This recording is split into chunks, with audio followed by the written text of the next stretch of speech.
నమస్తే అన్న, అందరికీ నమస్కారం.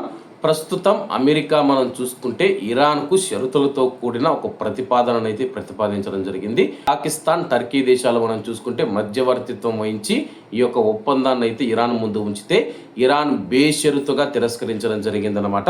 అమెరికా చేసిన సీజ్ ఫైర్ ఒప్పందాన్ని ఇరాన్ తిరస్కరించింది. ఆ దేశానికి పలు కండిషన్లు పెట్టింది. అమెరికా దేశానికి ఇరాన్ మనం చూసుకుంటే పలు కండిషన్లు పెట్టింది. కేవలం సీజ్ ఫైరే కాకుండా శాశ్వతంగా యుద్ధం ముగించాలని చెప్పేసి మళ్ళీ దాడి చేయబోమని చెప్పి ఇరాన్కు అమెరికా అంతర్జాతీయంగా చట్టబద్ధంగా గ్యారంటీ ఇవ్వాలి. లెబనాన్ పైన ఇజ్రాయిల్ దాడులు ఆపాలి. ఇరాన్ పైన అమెరికా ఆంక్షలు ఎత్తివేయాలి. తమ భాగస్వామ్యుల పైన పూర్తిగా దాడులు నిలిపివేయాలి.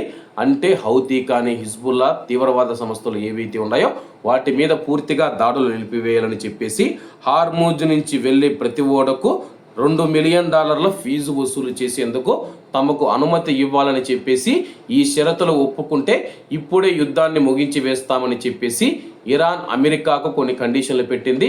దీనిపైన అమెరికా అధ్యక్షుడు డొనాల్డ్ ట్రంప్ స్పందిస్తూ ఇవి ఆమోదయోగ్యం కానివని చెప్పేసి ఈరోజు రాత్రి 8 గంటల లోపు ఇరాన్ మేము చెప్పిన 15 పాయింట్ల కీలక ప్రతిపాదనకు ఆమోదం తెలిపితే కానీ ఇరాన్ ప్రపంచ మ్యాప్లో ఉంటుంది, లేకపోతే కానీ ప్రపంచ మ్యాప్లో ఇరాన్ ఉండదని చెప్పేసి ఎప్పుడూ లేనంత భీకరమైన దాడులు చేస్తామని చెప్పి అమెరికా అధ్యక్షుడు హెచ్చరిస్తూ ఉన్నాడు.